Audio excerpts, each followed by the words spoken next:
I went downstairs and I grabbed the porter thing and I put the suitcase on top of the porter thing. I drove the hire car into Wilson's car park. ¿Qué tal mi gente?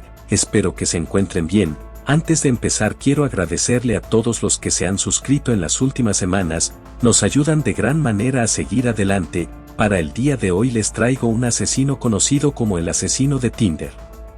Este criminal usaba esta aplicación para abusar de chicas hasta acabar con la vida de una de ellas. Si te gustan los videos de conspiración, crímenes y misterios, suscríbanse, subimos un video todas las semanas. Comencemos.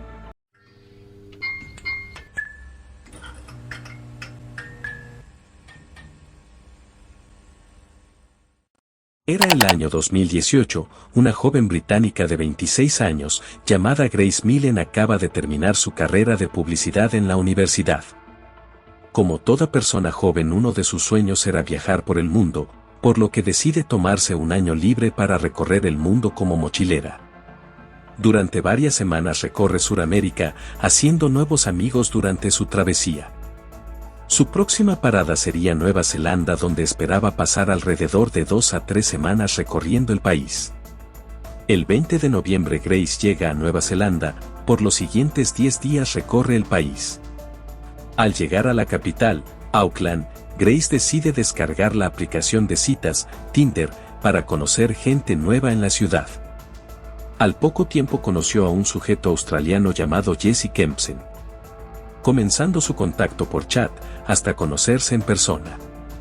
Los dos cuadran verse en un centro comercial. Después de su primera interacción deciden ir por comida y tragos a un restaurante de comida mexicana.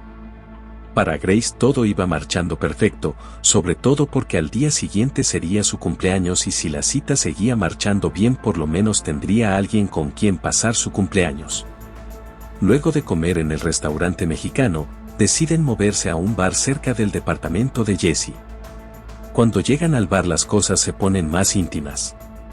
Grace y Jesse comienzan a coquetear y besarse. Tiempo después, los dos salen del bar para el apartamento de Jesse. En las imágenes rescatadas de las cámaras de seguridad, se les ve llegando al lobby del apartamento para luego subir por el elevador al apartamento. Durante todas estas imágenes no se aprecia nada fuera de lo normal.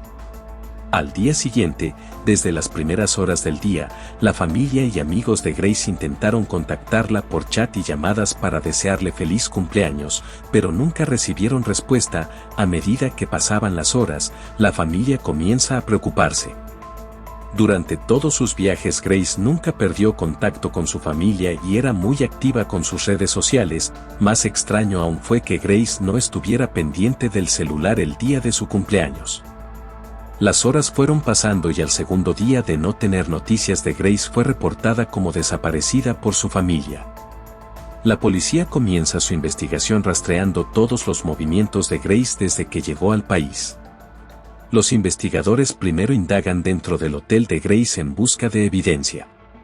En el hotel reportaron que Grace salió un día y nunca más volvió. Gracias a las cámaras de seguridad de la ciudad los investigadores pudieron rastrear todos sus movimientos desde que salió de su hotel hasta encontrarse con Jesse. La policía comienza a reconstruir minuto por minuto los hechos ocurridos aquella noche. La policía obtiene el video del elevador donde se ve a Grace y Jesse juntos. Los investigadores analizan los videos de las salidas del complejo de apartamento, pero nunca ven a Grace salir. Esto llama la atención de las autoridades y la investigación cambia de desaparición a homicidio.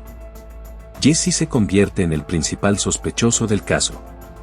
Los investigadores rastrean todos sus movimientos de los días posteriores, armando una línea de tiempo gracias a las cámaras de seguridad de la ciudad.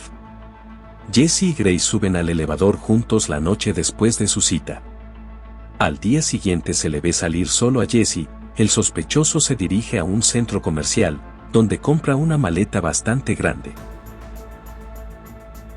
Luego regresa al apartamento a dejar la maleta. Nuevamente se le ve salir a Jesse. Esta vez el sospechoso se dirige a un supermercado donde compra varios artículos de limpieza. incluyendo un limpiador de alfombras. Jessie regresa al apartamento donde pasa un par de horas hasta que vuelve a salir. El sospechoso se dirige a una arrendadora de autos, alquilando un auto, para luego dirigirse nuevamente al apartamento. A las horas se ve a Jessie en las cámaras de seguridad de un bar cercano. Irónicamente, Jessie había podido cuadrar una segunda cita con otra joven utilizando una vez más la aplicación de Tinder. Pero esta cita no salió tan bien. Al igual como hizo con Grace, Jessie decide invitar a esta chica a un lugar más tranquilo, pero la joven no aceptó. En una entrevista realizada a la cita de Jessie por los investigadores, la chica describe que se le notaba más nervioso de lo normal y bromeaba sobre haber conocido a un sujeto que había matado a una chica teniendo sexo rudo. Después de esta segunda cita, Jessie regresa al apartamento donde nuevamente es captado por las cámaras de seguridad del lugar. Esta vez el sospechoso llevaba 2 maletas grandes. Jessie las lleva hasta el auto alquilado, para luego regresar al apartamento a dormir. Al día siguiente, Jessie emprende un viaje en dirección al interior del país. En el camino, el sospechoso se detiene para comprar una pala. Las autoridades pierden el rastro por unas horas hasta que se le puede ver nuevamente de regreso en la ciudad en un lavaauto, limpiando el auto de alquiler. Después el sospechoso camina por la ciudad arrojando basura que saca de lo que parece ser un bolso. A este punto, para las autoridades era bastante obvio lo que habría podido pasar con Grace, por lo que finalmente interrogan a Jessie. La policía lo cuestiona 2 días seguidos. Al principio lo negó, pero su historia no coincidía con toda la evidencia de las cámaras de seguridad. Finalmente, Jessie confiesa. Pero según el sospechoso, no se trató de un homicidio sino de un accidente. En la versión del sospechoso, Grace le pidió que la ahorcara mientras tenían sexo, pero se dejó llevar y acabó matándola. Entró en pánico y decidió deshacerse del cuerpo para evitar ser acusado por la policía. Después de dar su confesión, Jessie coopera con la policía indicando la locación del cuerpo.